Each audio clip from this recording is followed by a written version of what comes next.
Welcome back to Dunk Talk, everyone. Surprise, surprise, Mr. Leonard, Kawhi Leonard, he is finally back. Or at least we hope so, anyway. So, Mr. Robot himself, he could be back in the lineup for the Clippers tonight. The team has officially upgraded his status to questionable for his game against the Detroit Pistons. This should be a relatively easy game considering that Pistons are not the best team thus far. It'll still be a little bit of a competitive gameplay for Kawhi, but considering how long he's been out with injury, maybe he can finally sustain himself in this game. So, as most of you may know, or for the ones that are Kawhi fans, he's been dealing with stiffness in his right knee, and he missed all but 2 games this season. And before this update, he had been listed as out due to right knee injury management, or as people around the NBA would like to call load management.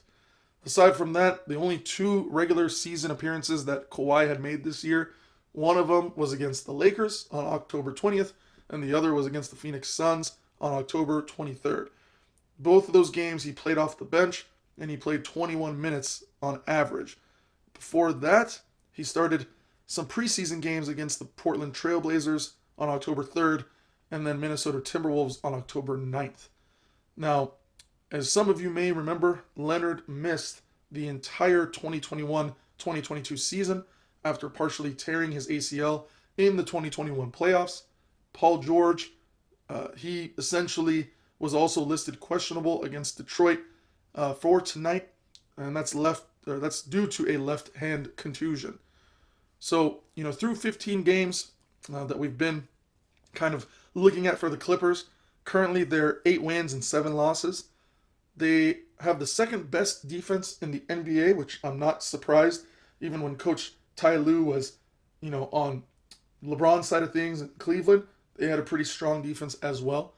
But regardless, Clippers could desperately use Kawhi Leonard, especially on a more consistent basis, just to stabilize their offense a bit so that, they could start increasing from this 8-7 record.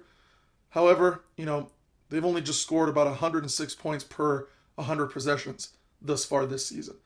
And only the Lakers have actually scored less efficiently, which is surprising because Lakers have had a 3-point mess when it came to this season.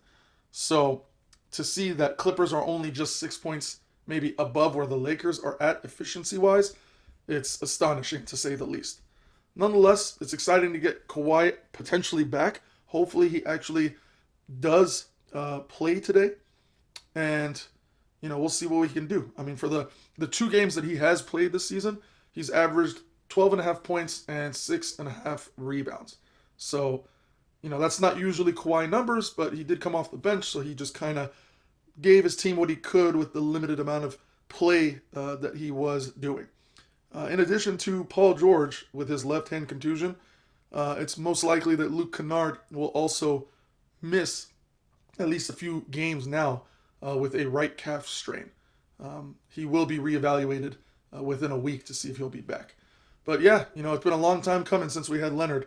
And after that ACL tear in Game 4, Clippers' second round series against Utah back on June 14th of 2021, we basically really haven't seen Kawhi since. So I'm happy to see the Claw come back onto the court.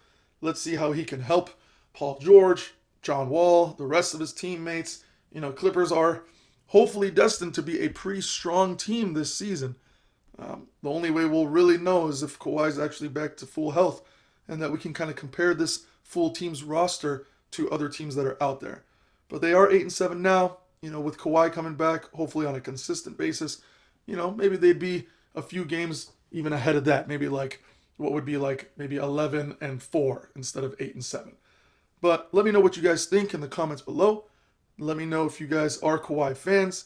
And let's see if we can get the Clippers on the right track to winning some games and potentially being not just playoff contenders, but championship contenders as well. See you on the next episode.